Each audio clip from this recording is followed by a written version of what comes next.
Halo semuanya, kembali lagi dengan saya dalam sebuah cerita yang berjudul Mengharap Cinta Sang Suami. Bab 18, Nasib Buruk. Selamat mendengarkan.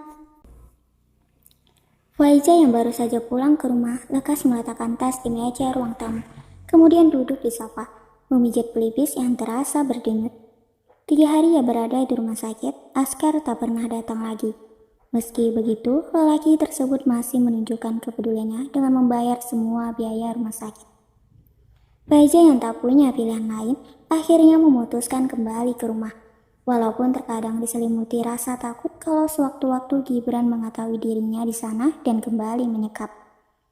Namun, Faiza tak punya pilihan lain daripada terlantung-lantung di jalanan. Lebih baik kembali ke rumah yang sudah sedari kecil menjadi tempat huniannya. 1 hari setelah pulang, hari ini Faiza berniat ingin ke rumah Rafizki, menjelaskan apa yang sudah terjadi dengan hidupnya.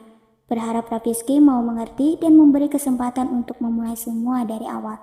Karena masih ada setitik keyakinan kalau Rafizki tidak akan semudah itu berpaling darinya. Tapi begitu sampai di depan gerbang rumah, Faiza mendapati pemandangan yang tak ingin ia lihat. Ternyata jauh yang dipikirkan. Rafizki justru sedang bersenang-senang dengan Arumi. Apa semudah itu ia melupakan kenangan yang terpatri dengannya dulu.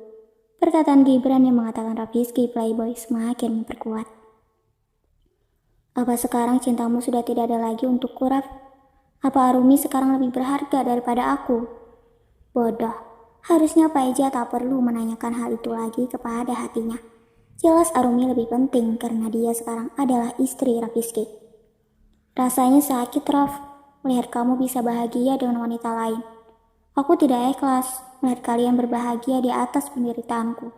Semua perhatian yang dulu kamu berikan kepadaku, apa hanya sebuah kepalsuan? Kenapa, Raf? Kenapa semudah itu kamu menerima Arumi? Tanpa mencari tahu tentangku terlebih dulu dan berusaha mempertahankan hubungan kita. Faiza tertunduk menangis, kemudian menyandarkan kepalanya di bagian sofa, menatap langit-langit atap rumah, dan meremas kepala itu dengan kuat, menumpahkan segala emosi yang ingin dilampiaskan. Aku sangat mencintaimu, Rafizki, ucapnya pelan. Jeda beberapa detik, Faiza berteriak dengan suara nyaring. Aku sangat mencintaimu. Bersamaan setelah selesai mengucapkan kalimat itu, air matanya semakin menganak buana. Kenangan di mana Rafizki melamarnya di pantai Ancol begitu membekas di hati, laksana kaset rusak yang terus saja berputar. Semilir angin berhembus mengalami suara syahdu yang menggetarkan jiwa, perhiasan sunset yang nampak indah di bibir pantai, bersama gemericik ombak yang menghantam daratan menjadi saksi atas cinta seorang laki-laki yang kini tengah berlutut di hadapan seorang gadis yang berhasil mencuri hatinya. Rafizki Aiman Firas, lelaki kaku dan dingin, menyatakan cintanya dengan begitu romantis kepada sahabat kecilnya. Faiza Tazkiyah Safiyah, maukah kamu menjadi istriku, mengayomi rumah tangga bersamaku, menjadi ibu dari anak-anakku, dan menemaniku hingga menua nanti? Maukah kamu menikah denganku? Ucap Rafizki dengan lugas.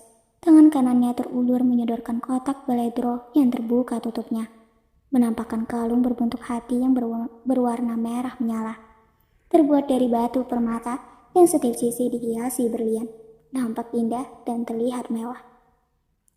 Aku tidak tahu ukuran jarimu, jadi aku beli saja kalung. Jika kamu menerima lamaranku, maka ambillah kalung ini dan pakailah di lehermu sebagai simbol cinta kita. Tapi jika kamu menolaknya, jangan terima kalung ini dan pergilah dari hadapanku. Suara riuh ucapan terima dari para penonton yang menyaksikan adegan romantis dadakan itu terdengar ribut.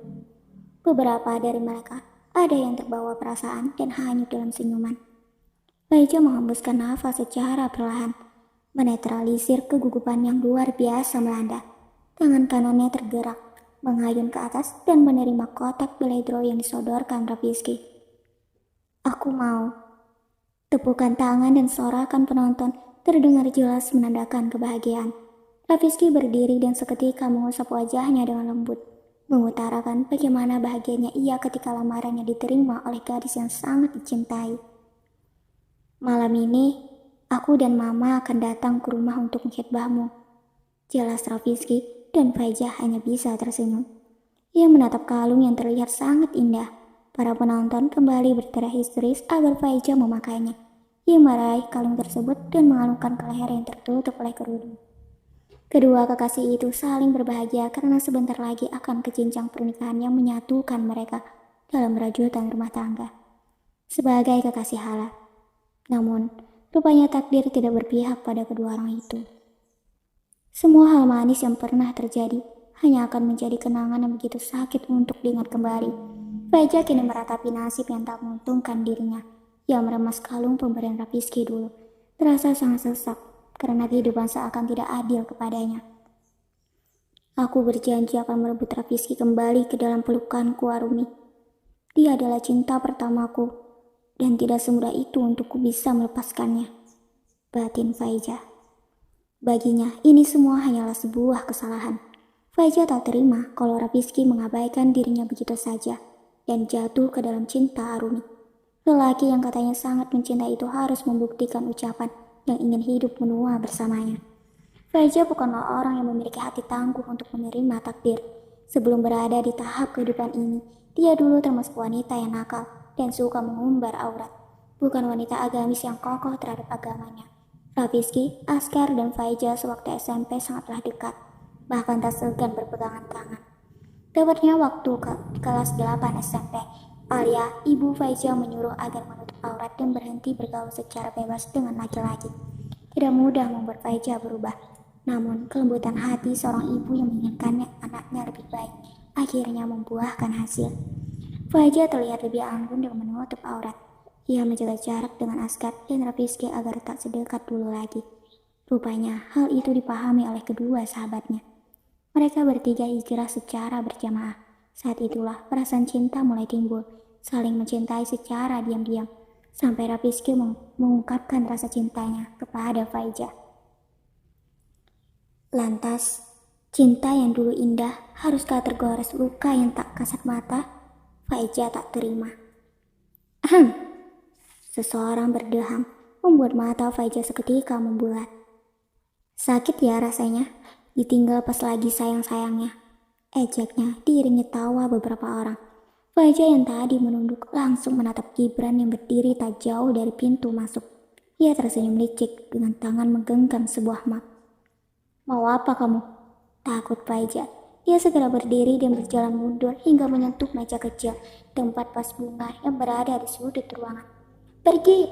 Teriaknya sambil mengangkat vas bunga tersebut, bersiap untuk melemparkannya kepada Gibran jika laki-laki itu nekat mendekati. Santai, kita datang ke sini juga tak ada niatan untuk menangkapmu lalu menyekap seperti 2 bulan ini. Lagian setelah saya pikir-pikir, gak ada gunanya mengurungmu seperti itu. Dan saya pun sudah puas melihatmu kehilangan kekasih tercintamu itu dan menangisinya. Keempat orang itu kembali tertawa, seakan ucapan itu adalah sebuah lelucon yang begitu menyenangkan. Lalu, kamu mau apa? Tanya Faijah dengan suara bergetar. Saya hanya ingin kamu menandatangani surat pemindah kekuasaan atas rumah ini dan juga tanah-tanah yang diwariskan oleh papamu. Oh bukan, lebih tepatnya papa kita. Saya tidak sudi kamu mendapatkan sepeser harta pun dari Rafat. Ibumu sudah merenggut kebahagiaan saya, dan harta warisan ini harus menjadi milikku.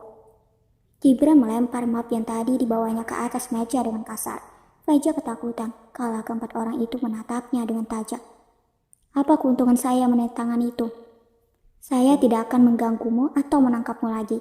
Jika kamu tidak mau memberikan apa yang saya minta, saya akan berlaku lebih kejam dari apa yang pernah saya lakukan terhadapmu. Ancam Gibran.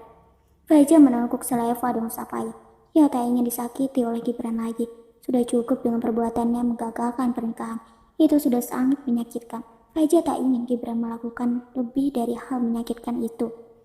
Baiklah, saya akan menandatanganinya, balas Faijah.